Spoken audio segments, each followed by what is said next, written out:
Hi guys, welcome back to another episode of Spiritual Sense. If today is your first time of joining us here, I want to say welcome and thank you so much for tuning in. Thank you for coming by to see this. And I really want to implore you to please go back to like, subscribe, and share to others as the word blesses you. And please do go to watch the previous episodes to catch up with the updates. And if you are a returning subscriber, thank you so much. I really appreciate you for following all the updates, for always coming back and following through with this. And as you share with others, thank you so much. God bless you. Yes, we're here again on Spiritual Sense, and it's basically about the matter of faith, faith, and appropriating that in our lifestyle. Yes. So far so good. We have been on this series. Can God depend on you in this present generation? And yes, that is where we are. That is where we are.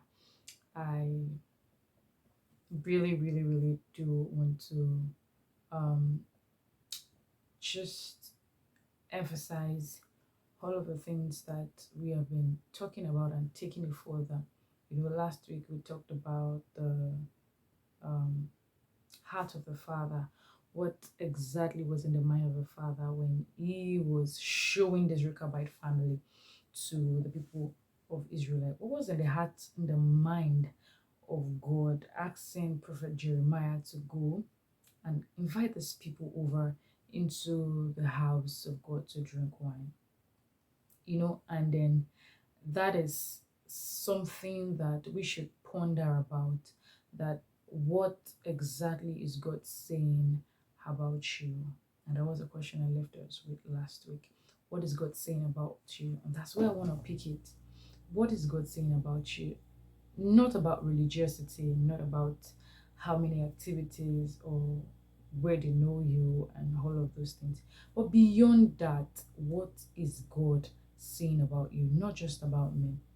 A lot of us have thrown away we we actually received from the beginning, and we have actually exchanged that a lot with the standard of the world because we want to be approved in the sight of men, because we're like, what will people say? We're always trying to do things to please people, always trying to do things because, oh, this is what the world is tending to now, and uh, we just must move with the flow of the world. But what are those things that you have received from the beginning that you have thrown away? What are those things that you can no longer trace back to the root? Because you're afraid to stand alone, because you're afraid to be hypnotized, you're afraid of people saying, oh, you're different. You're afraid to be different.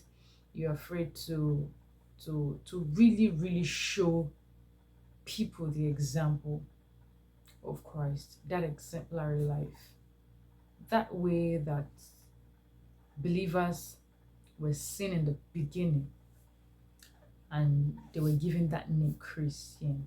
They were given that name Christian. But currently, there is really no much difference between so many believers and the world. What have you left for them to like to to to see as an example? What is the difference? What are they turning to? And basically, when they're seeing a believer and someone that has not given their life, what is exactly the difference? We talk the way they talk, we dress the way they dress, we respond to things the way they respond to things, and and we just live life as though there was nothing that was there in the first place. We don't care about what God cares about. We don't care about what exactly is in the heart of the Father, and we are not even about showing the love. We're not even about upholding righteousness and the standard of God in our generation. We are just like the Levites and the priests that passed by the man that was robbed, and we fail to ask ourselves, what would Jesus do Because, of course, if you don't even have Him, how will you know how He's going to act? Can Jesus be proud of you? Can Jesus be proud of you? I'm really talking to those that come to faith or tested at one point in time, but have drawn back, have thrown away that which they have received. Can you just take a moment to do a deep reflection and think back, reflect, and ask yourself, what is God saying about me right now? What does God think about me? And if you're able to see that, mirror that, and try to come out with a genuine answer of what God is really thinking about you right now, I think you are on a step to moving higher, to moving forward. You know, do we feel the pain that is in the heart of the Father? Do we feel the pain that is in the heart of God? And that was what we're talking about last week when God had to show these people to the Israelites.